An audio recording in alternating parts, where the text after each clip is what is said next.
¿qué tal amigos y amigas? Reciban todos ustedes un cordial saludo.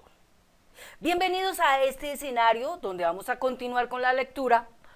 Esta ya viene siendo la página número 59. Iniciamos el capítulo 6 titulado Bir Shiva, del libro El caso Klein de la escritora Olga Bejar, y que narra cómo fue el origen del paramilitarismo en Colombia y que se encuentra dentro del grupo de la literatura de la realidad.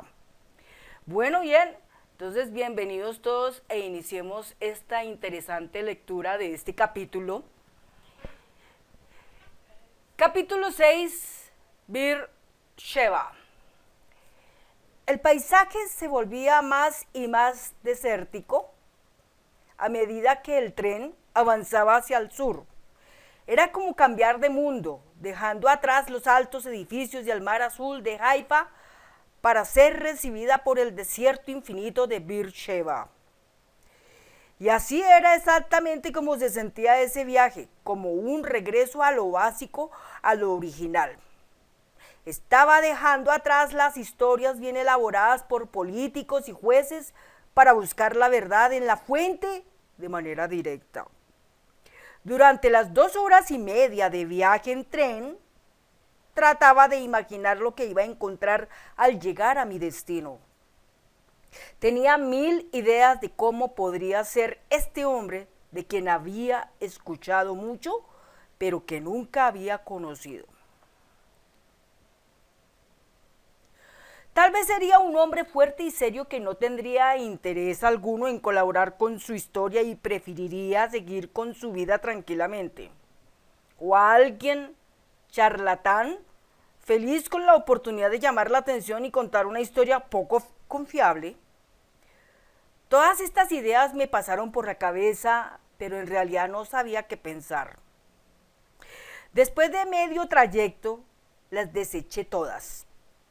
Antes de encontrarme con Jair Klein, me había imaginado a un monstruo y ese temido supuesto asesino al final nos pareció un hombre honesto y, bajo su aparente seriedad, hasta desvalido.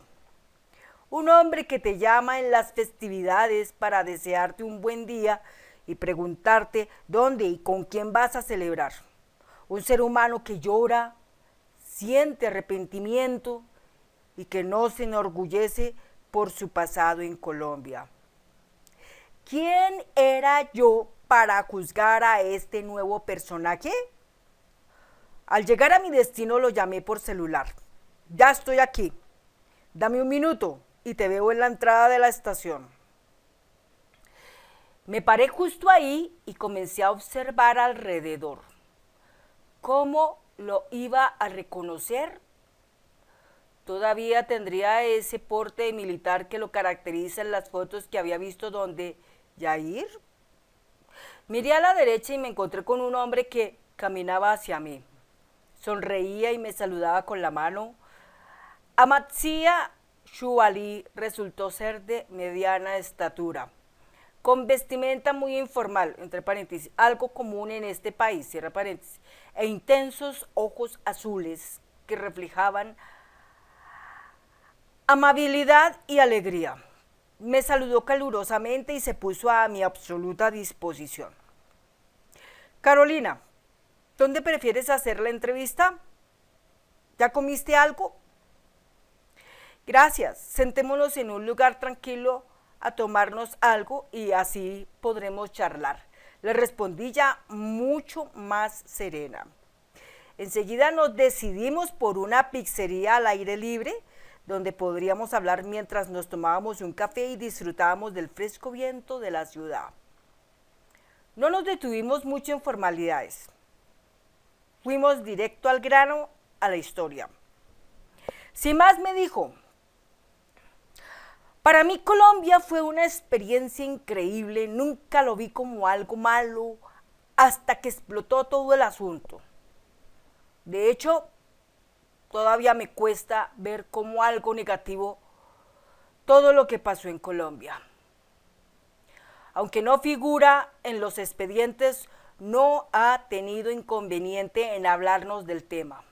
De hecho, medios israelíes lo entrevistaron hace ya más de una década cuando se destapó el asunto. Él lo recuerda con absoluta nitidez. El abogado de Yair Klein vino y me dijo: tú habla con los periodistas porque ellos van a creer todo lo que digas. ¿Por qué me creen? Porque yo cuento exactamente lo que vi. No me interesa nada más de eso. Como no averigüé más allá de lo que viví, no tenía nada que ocultar. Cuando un hombre no tiene que ocultar, entonces dice la verdad. Amatzia Shuali fue uno de los elegidos por Klein cuando diseñó el programa de entrenamientos en el Magdalena Medio. Ser uno de los oficiales retirados de la élite del ejército israelí y poder comprender el idioma español. La verdad, de manera tan precaria que incluso me significó hablar en hebreo durante varias horas con él, fueron factores clave para integrar el equipo de instructores. Conocí a Yair Klein hace mucho tiempo. De hecho, me acuerdo muy bien cómo fue. Lo conocí cuando trabajaba en el Shabak, equivalente al DAS, acá en Israel, en instrucción de disparos, y empezaron los entrenamientos de batallones pertenecientes a las mejores unidades del ejército de Israel. Parte de este curso era de prácticas en disparo y yo les di ese entrenamiento. Así entré en contacto con su batallón. Entrené a su batallón en disparo y así fue como nos conocimos y nos encontrábamos de vez en cuando. Después de eso, él se mudó a Teshemat, en el límite del río Jordán, entre corchetes, lugar donde Klein creó su negocio en el cruce de caminos, cierre corchete. Fuimos a visitarlo y ahí comenzó con todo el tema de Mifgash HaBikah. Como yo ya no estaba en el Shabak, sino en la unidad para la lucha contra el terror, nos frecuentamos en un periodo de 10 a 12 años. Recuerdo que estaba por esa zona, entonces me reunía mucho con los amigos de la región. Así que de vez en cuando bajaba por la zona donde estaba Yair. En esa época comencé con la formación de la unidad para la lucha contra el terror y tenía libertad de hacer lo que quisiera e ir a donde quisiera. Cuando me preguntaron en el Shabak por qué me quería pasar a la unidad para la lucha contra el terror, yo respondí: ¿no es obvio? Me dan un campero y me dejan hacer lo que quiera. A mí me gusta pasear y podía hacerlo por todo el país libremente.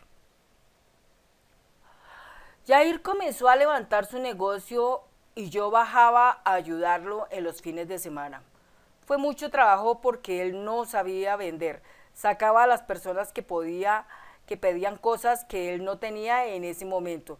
Yo le decía: Yair, no es así. Tú tienes que decirle a la gente.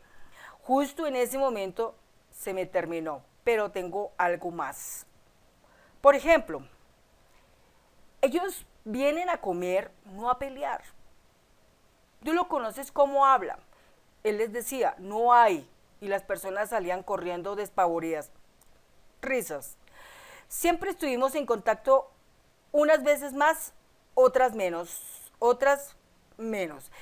Él conoció mi lado profesional, como trabajé con el Shabak 5 años de entrenador y fundé la unidad para la lucha contra el terror. Él tenía claro que si se iba a ir con su empresa punta de lanza por el camino del adiestramiento en disparo y el lucha contra el terrorismo, me tenía que llevar. No tenía duda con respecto a eso, pero antes de ir a Colombia había estado en Italia con mi esposa. Ella había trabajado con Yair Klein en su negocio del Jordán. Para mí, en Italia fueron como unas vacaciones, un lugar muy agradable. Fue cuando Amatzia Shuali aprendió italiano. Luego se involucró con entrenamientos en defensa, varios de ellos fuera de Israel. Un par de veces trabajé en Guatemala, pero no con Yair Klein. Después comenzó toda la relación con Colombia. En esa época yo estaba en la policía de fronteras, Mishmar, Hakbul, y fue cuando empezó el primer trabajo en Colombia. En esos días me reuní con un muchacho que vino de Colombia, uno muy simpático. Yo no sabía lo que pasaba allí con la mafia y las drogas. Sabía que había drogas en Colombia, por supuesto, pero no lo que sé hoy, que no hay lugar en Colombia que no haya sido tocado o sea tocado por las drogas. Yo siempre he dicho que eso es culpa de los estadounidenses, que son la demanda, porque si no hay quien compre, no hay venta. El joven al que se refiere Amatzia Shuali era Luis Meneses, oficial de la Policía de Colombia, que luego se convertiría en el jefe paramilitar Ariel Otero. Shuali se sintió muy tentado a aceptar la propuesta por la seguridad que le inspiraba Klein. Durante todo el camino hacia allá, tampoco tenía mucha idea de qué era lo que íbamos a hacer o si era legal o ilegal. Para mí era claro que todo estaba bien, porque yo trabajaba en la policía de fronteras y no me habría dado permiso de viajar si fuera algo ilegal. Mi comandante en la policía de fronteras me dijo que no. Sería problema tomarme unas vacaciones para ir a hacer eso. Aunque no tuve permisos escritos, le dije lo que iba a hacer y me autorizaron salir. Si me hubiera ido así como así, desapareciendo, habría tenido problemas para regresar al trabajo. La verdad, no sabía nada de Colombia, absolutamente nada. Y fuera de lo que leí en libros, porque me gustaba mucho leer, nada. Leí las obras de García Márquez, que me ubicaron en el terreno. Cuando llegué a Colombia entendí sobre qué escribía. Nada cambiaba, en especial en la zona rural, las cosas no cambiaron. Eran exactamente iguales a como él las describió. ¿Por qué aceptó ir a Colombia? No tenía problema con ir. Mi carrera es hacer entrenamientos, no hago nada más. Yo amo entrenar y cada vez que tengo la oportunidad lo hago y tengo mi modo de hacerlo. Algo que a mí me gusta hacer es levantar cosas, comenzar proyectos de cero, incluso hoy en día ya no soy joven, tengo 67 años, pero siempre me gusta tener algo que hacer, algo interesante. Recuerdo que nos reunimos con un muchacho de apellido Shoshani, que en esa época vivía en Colombia. Sé que tenía algún tipo de relación con la élite y nos preparó con respecto a Colombia y nuestra relación con los colombianos. La verdad es que utilicé muchos sus consejos. Por ejemplo, él nos dijo: nunca le digas a un colombiano que lo está haciendo mal. Entre paréntesis, justo como le dije a Yair en un restaurante. Cierro paréntesis. No le digas que está mal.